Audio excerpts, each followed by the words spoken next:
Amidst the deluge of product, the veritable tsunami of cardboard, there exist gems so valuable I would be remiss if I didn't illuminate them for you. And in that spirit, we'll shine a light on the Frazetta secret lair, including financial analysis and where these cards could slot into your commander decks. But first, if you even remotely enjoy this nonsense, then hit the ding-dang Doodle like and subscribe buttons so you can get the straight scoop about cards, which is what we like to all talk about. Oddly enough, my mom inspired this episode. She doesn't play Magic, obviously, she's in her 70s, but she doesn't really know what I'm talking about in these videos either. But she often comments that she likes the art, she loves the pictures, she loves the monsters. My dad was quite the artist growing up, and I enjoy abstract mediums, though I've dabbled more in music and miniature painting. I think growing up in the 80s and 90s, I marveled at the artists of the prior generation. We had heavy metal artists like Boris Vallejo, we had Simon Beasley, Frank Frazetta. These guys were absolute monsters. I even have a framed Simon Beasley print on my wall at home. Grendel Warchild. I'm not going to delve into Frank Frazetta's career, as I'm admittedly not an expert. There are better sources for that. Suffice it to say, I'm a big fan since childhood.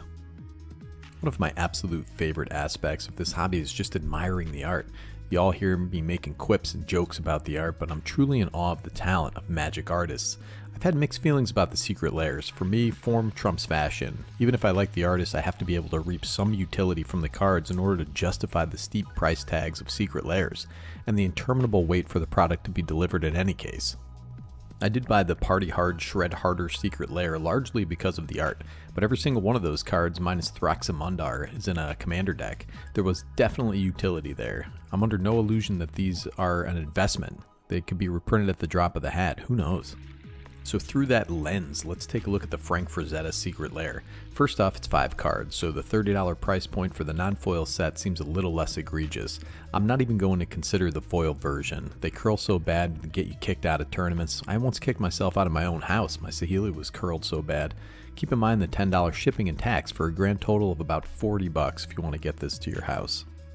Alright, first up, Dark Ritual. Damn, this is beautiful art. Fits directly into Magic the Gathering and looks like Joe Biden is about to summon up some serious inflation.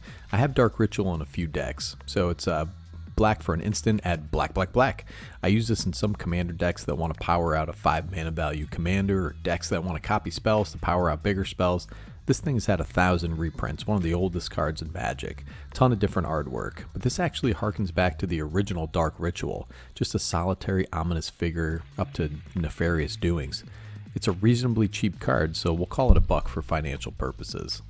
And next up we have Field Marshal, 1 white for a creature, human soldier, it's a 2/2.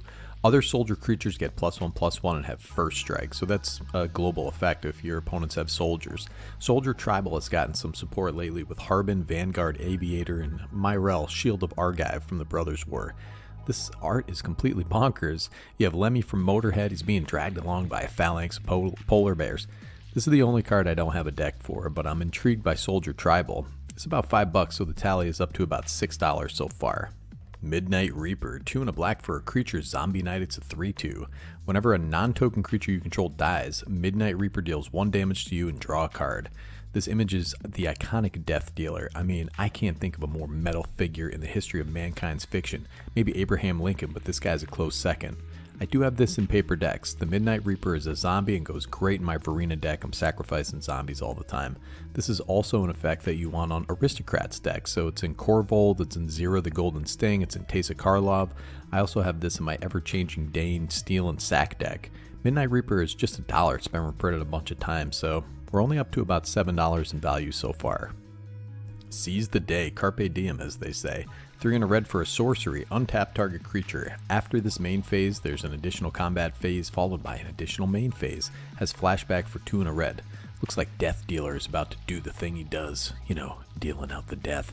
This is a great card in an EDH deck that's combat focused. I currently don't have this in any decks, but I also don't own a copy. If I did, I'd sub Relentless Assault out in a couple decks, Sir Gwyn most especially. I also have it in Tovolar. This is a straight upgrade for Sir Gwyn, and I'm usually attacking with 1 suited up creature. This is also great in Ishin decks or any decks you want extra combat. Currently the cheapest version is about $5, so that takes us to about $13 so far. Temporal Manipulation, yeah, 3 blue for a sorcery. Take an extra turn after this one. Though this isn't as grimdark as the other art choices, it's still a striking piece of high fantasy art. You got old school Legolas just blowing the horn of war on a horse that looks like he might have gotten into the Liver King's HGH stash. This is functionally the same card as Time Warp, unless you want to give your friend an extra turn. Goes to your graveyard, it doesn't exile itself, so it's recurable. So you can get into these loops, recurring it with Archaeomancer effects and flickering him to take lots of, if not infinite, turns. I have a Time Warp in my Talran deck and Cardin's Temporal Sundering in several budget decks.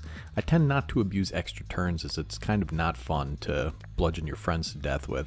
Either take one and move on, or demonstrate a loop where you can take infinite turns and win in some manner. I don't have one of these. It's only the 5th version reprinted, and one of them was a Judge promo. So the price on this bad boy is $25 for the cheapest. So grand total is about $38. Crazy how it almost always equals out to the secondary market value of the cards. Surprisingly suspicious if you ask me. So I don't want to belabor the point, I'll conclude this little rambling Secret Lair review to say that I'm buying the non-foil version, as 4 of these will slot directly into existing decks. Field Marshal's a really cool card, I just don't have a place for it right now. Realistically, the cards in this deck will have a secondary market value comparable or greater to than their non-Frazetta counterparts. That's what I think. I don't know. I'm not a financial analyst, as you can probably tell. I'm just a guy who buys Magic cards. I think you get a decent bang for your buck with this. The borderless treatments is honestly breathtakingly beautiful. So let me know what you think. I'm kinda hyped for this. I'll be saving my pennies for a non-foil version. As always, be kind to each other. Snaky G from Better Commander, signing off.